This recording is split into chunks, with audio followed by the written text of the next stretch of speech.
गांव में एक चाची थी। उनका एक लड़का था। लड़का ने कुछ काम नहीं करती थी, घर में बैठे बैठे रहने रहती थी। इसलिए पिताजी ने उसको डांटा। तुम और कितने दिन घर में बैठे बैठे रहेगा? कुछ तो काम ढूंढो। घर में बूढ़ी माँ बाबा है, तुम्हें कोई चिंता है कि नहीं? निकम्मा निर्लस।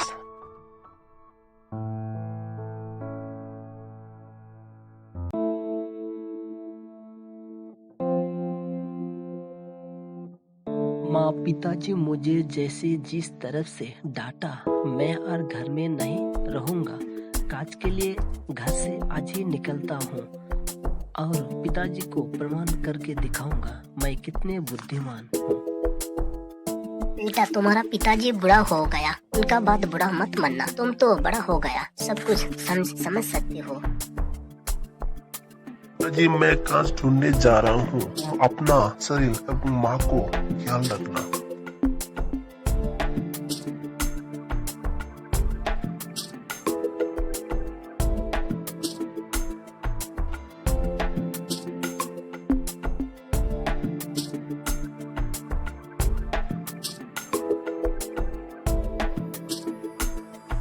तार संगों ने 2-3 गांव पार होने के बाद शरीर क्लांत हुआ, इसलिए रास्ते के पास पेड़ का गुड़ी में विश्राम करे थे। इसी समय एक आदमी आया और बोला,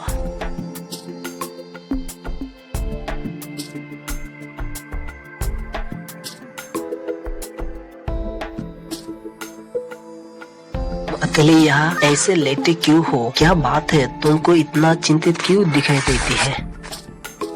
मेरा पिताजी मुझे बहुत डांटा।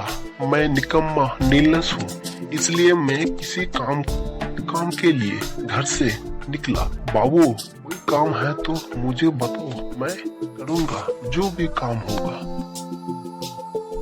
काम तो है। मेरा गांव में एक सेठ जी है, उनका एक बागान करने के लिए एक आदमी ढूंढती है, लेकिन सेठ जी ने बहुत है करने के बाद भी किसी आदमी को नहीं देती। कारण क्या है? ये सेठ जी जाने।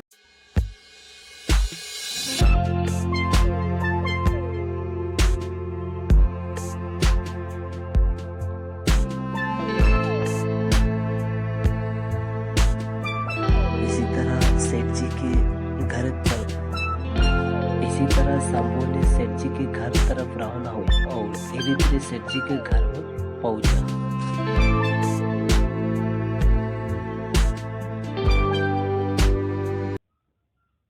तुम कौन हो और किस लिए मेरे घर आई? सेठ जी, मैंने सुना आपके काम के लिए एक आदमी तलाश कर रहे हो। मैं इसी काम के लिए आपके घर में आया। काम करने के पहले मेरा एक शर्त है। मैं अपनी कुराली तुमको दूंगा। इसी कुराली से सब पैर कटना होगा। अगर एक भी पैर रहे तो फूटी कुड़ी भी तुमको नहीं मिलेगा।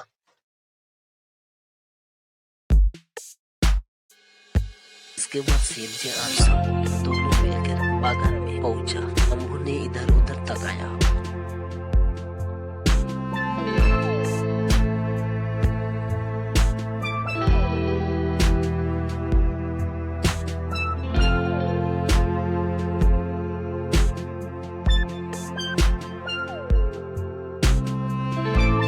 सोचा सेठ जी बहुत चालाक निकला।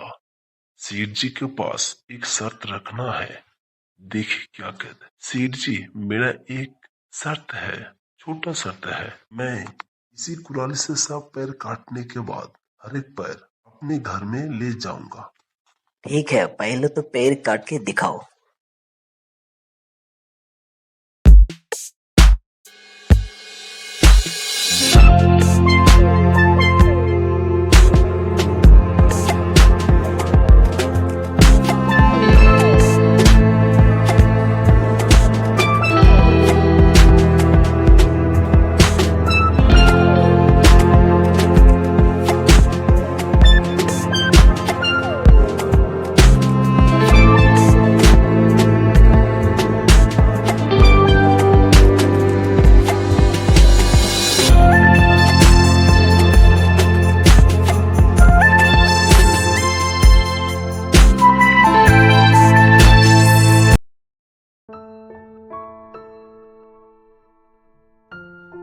इतने पैर कैसे काटे? मैंने जो कुराली तुम्हें दिए थे उसमें तो सान धारनाए थे, कुराली बहुता थे, फिर भी इतने पैर कैसे काटे? कुछ भी समझ में नहीं आ रहा है।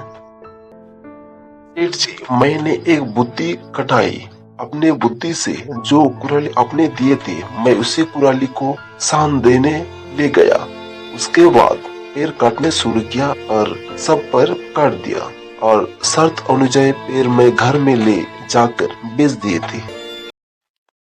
इसी तरह शंभू ने सेठ जी का सारी काज शर्त अनुसार ले आए, घर में ले आए और बेच दी। बेच के जो रुपया मिले थी, उन्होंने वो रुपया से कुछ जमीन खरीद ली थी।